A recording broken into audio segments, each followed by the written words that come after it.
Bracha, mes chers amis, nous sommes dans notre Kabbalah, dans la Paracha et de la Parashat Yitro. Quelque chose de très surprenant, comment un homme qui est très loin, a priori, de tout ce qui est l'Égypte, très loin de tout ce qui est le judaïsme, il vient et il se permet de donner un conseil à l'homme qui a parlé avec Dieu lui-même. Il dit, écoute, c'est ta façon de juger là, tous les jours, le fait que y ait des gens qui viennent et qui te posent des questions, c'est pas très bien. Tu devrais faire un système pyramidal dans lequel toi tu te trouves en haut, des autres personnes sont en dessous de toi. Quand il y a une question difficile, elle arrive à monter doucement dans les filiales et voilà. Donc ça veut dire, comment il se permet Yitro alors qu'il vient d'arriver dans le judaïsme, déjà de donner des questions, de proposer des résultats, comment on appelle ça, des solutions à Moshe. Deuxième question, bizarrement, on a vu ça dans une paracha de l'époque de Shemot, que Moshe il tue un homme. Quelle importance c'est que Moshe tue un homme? Moïse, il vient, il tue un homme. Pourquoi est-ce qu'il a tué cet homme? Eh bien, tout simplement, dans la nuit, il y avait un Égyptien qui a convoité une femme. Il a convoité une femme juive.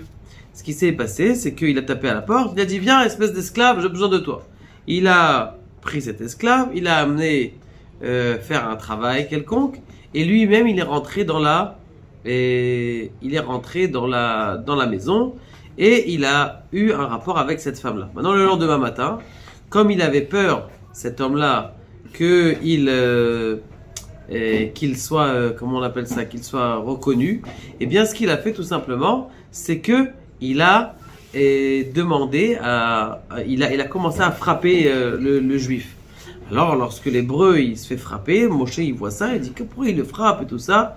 Et ce qu'il a fait, c'est tout simplement, il a vu cet Égyptien qui est en train de tuer, et en tout cas de massacrer de coups l'autre hébreu, eh bien, il se venge et il tue.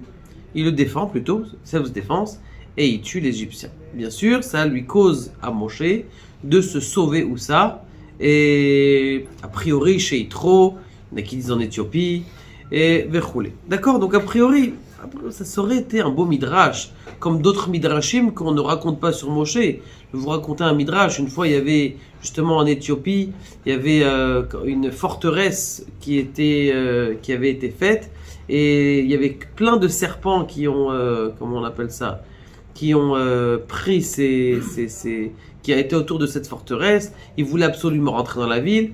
Moshe Rabbeinu, il est parti monter chercher des cigognes, des œufs de cigogne. Il a pris des milliers d'œufs de cigogne. Il a donné à tous les serpents. Les serpents, ils se sont étouffés, ils sont morts.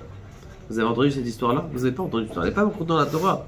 Alors, si vous n'avez pas entendu ça, pourquoi est-ce que ces histoires qui a l'air que Moshe il a tué un homme et que il a fait des guerres extraordinaires qu'on raconte pas, qui sont marquées que dans les Midrashim, ça oui, elles sont marquées. Deuxième chose, pourquoi est-ce que Moshe il n'a pas choisi comme métier autre chose que berger? Ça pourrait être sympa, je sais pas, ingénieur en informatique. Non, je rigole. Et ça aurait pu être sympa, je sais pas, quelque chose d'autre. Pourquoi spécialement berger? Pourquoi est-ce que... Et en plus de ça, on nous dit qu'il va faire paître son troupeau, où ça? Dans le désert. En général, quand on va faire perdre un troupeau, on ne fait pas perdre dans le désert. On cherche des endroits qui sont plus verts. Lui, il va dans le désert pour aller faire paître son troupeau. Encore quelque chose de pas compréhensible. Pour essayer de répondre à toutes ces réponses-là, eh bien, il faut revenir en arrière des générations et des générations avant. Deux frères, comment ils s'appellent? Caïn et Hevel. Caïn qui tue Abel. A priori, il faudrait comprendre comment ça se fait que Caïn a réussi à tuer Abel. Forcément que s'il y a eu meurtre, c'est qu'il y a eu faute. Parce qu'un homme ne peut pas mourir s'il n'a pas fait une mini-faute. Donc forcément que Abel aussi, peut-être il a fait une faute. Caïn aussi, il a fait une faute. Quelles sont les fautes de Caïn? Eh bien, tout simplement, Caïn, il a fait 4 ou même 5 fautes, alors que Abel en a fait 2. C'est quoi la faute de Havel? La faute de Havel, c'était que il a regardé la présence divine. Il a amené une offrande qui était très belle, et cette offrande qui était très belle, elle a fait en sorte que eh bien, il lui procure une vision de Dieu. Et cette vision de Dieu, il s'est permis de la regarder. Etzitz venifgar. Le fait de monter dans des sphères supérieures et de regarder la présence divine, c'est quelque chose qui est assourd. Et ça, c'est une des fautes qui lui a causé la fin de sa vie plus tôt. La deuxième chose, c'est qu'il il est rentré en marloquette un petit peu avec comment il s'appelle, avec son frère.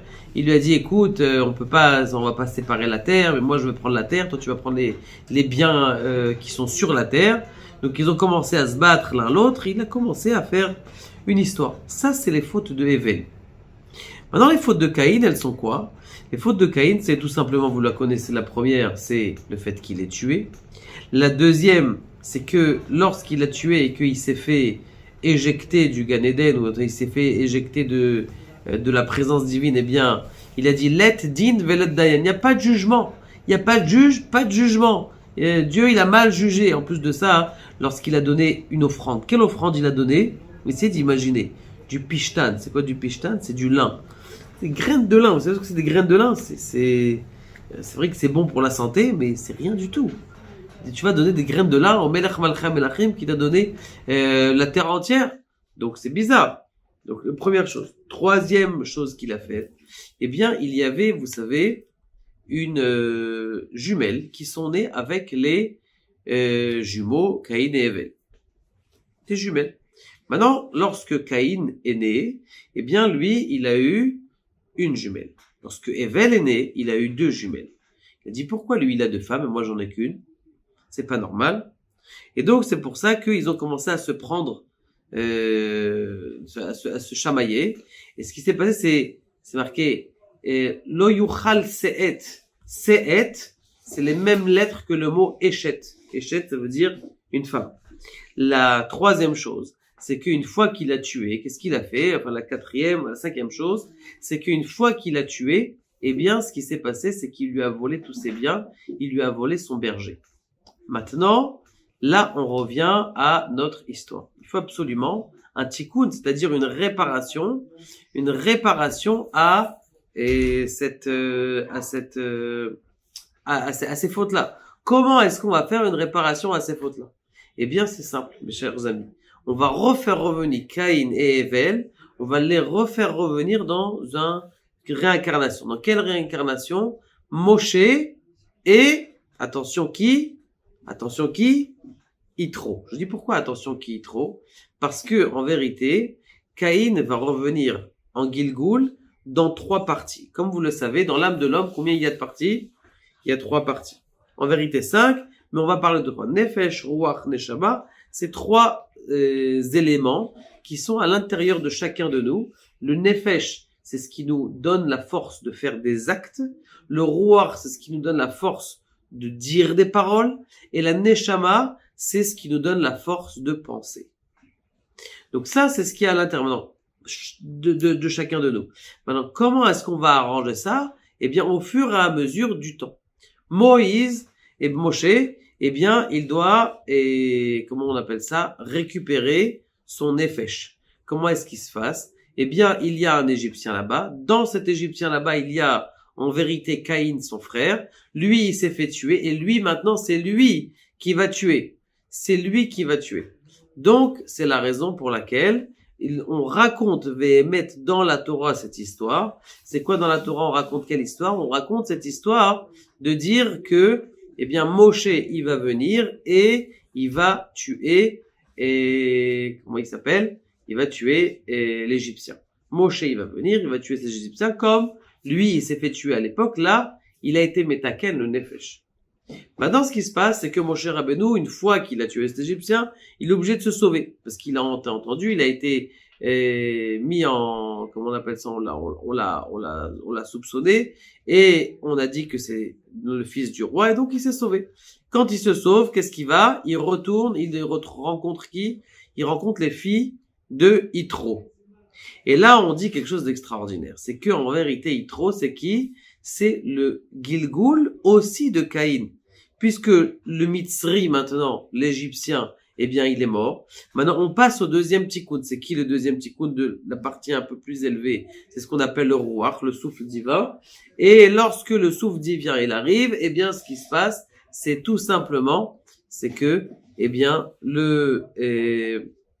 l'Égyptien, ou en tout cas le Nefesh de Caïn, rentre à l'intérieur de Yitro. Très bien. Maintenant, Yitro, il voit ce garçon-là, il dit, waouh, c'est un garçon, il vous a sauvé, extraordinaire. Comment s'il vous a sauvé, c'est extraordinaire. Pourquoi vous le prenez pas et pourquoi vous ne l'amenez pas? Et ici, qu'il puisse se marier avec l'une d'entre vous. Maintenant, écoutez ça, Chidouche. Il lui propose qui, Tzipora, pour se marier. Ok, Tzipora n'était pas la fille d'Yitro. Tzipora était une fille qui a été adoptée par Yitro. Bithia n'était pas la fille d'Yitro, de Paro. C'était une fille qui a été adoptée par Paro. Et Bithia et Yitro et Tzipora étaient deux sœurs. Elles étaient deux sœurs. Ce qui se passe, c'est qu'en vérité, Moshe, il était censé se marier avec deux femmes. Quelle femme? Normalement, Bithia, la fille de Dieu. C'est pour ça qu'elle est rentrée au Gan Eden vivante. Alors que, pourquoi il s'est pas marié avec elle? Parce que elle a touché un petit peu au Giloulé Avia, c'est-à-dire à la Avodazara. Alors que, comment il s'appelle-t-il? Tzipora, elle était pure. Tzipor Taor, un oiseau pur. Comme c'était un oiseau pur, il a pu se marier avec elle. Et donc, comme ça, il a été métaqué le fait qu'il avait volé la femme de Caïn et il se marie donc avec Tzipora. Pourquoi est-ce qu'il est berger? Eh bien, tout simplement parce que vous vous rappelez que qui se sont battus. Ils se sont battus l'un avec l'autre. On a dit, toi, tu vas prendre ce qui est le sol, et moi, je vais prendre ce qui est au-dessus du sol. Et donc, où est-ce que Moshe, il vient et il reprend en vérité comment on appelle ça, le bétail de Caïn. Il reprend le bétail, il va le faire paître. Où est-ce qu'il va le faire paître? Dans un endroit qui n'appartient pas à la terre, dans un endroit qui est le désert, c'est-à-dire qui est sûr où il n'y aura pas de vol.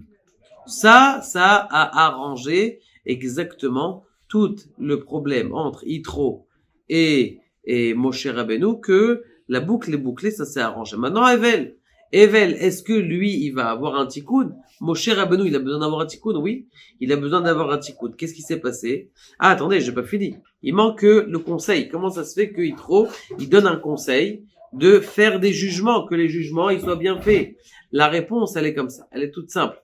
La réponse, elle est que lui, il a dit, Led din velad dayan. Il n'y a pas de jugement. Il n'y a pas de jugement. Ça veut dire quoi? Il a dit, Dieu, il fait un mauvais jugement. Ah, Dieu, il fait un mauvais jugement.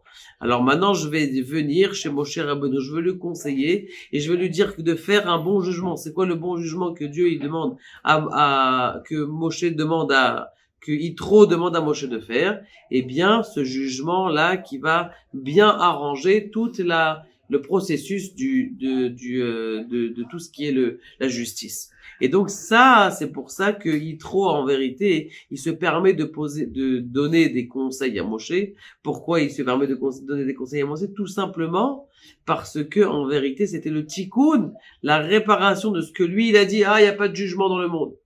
Evel, maintenant, son tikkun, c'est quoi? Eh bien, c'est que, on a dit qu'il est berger.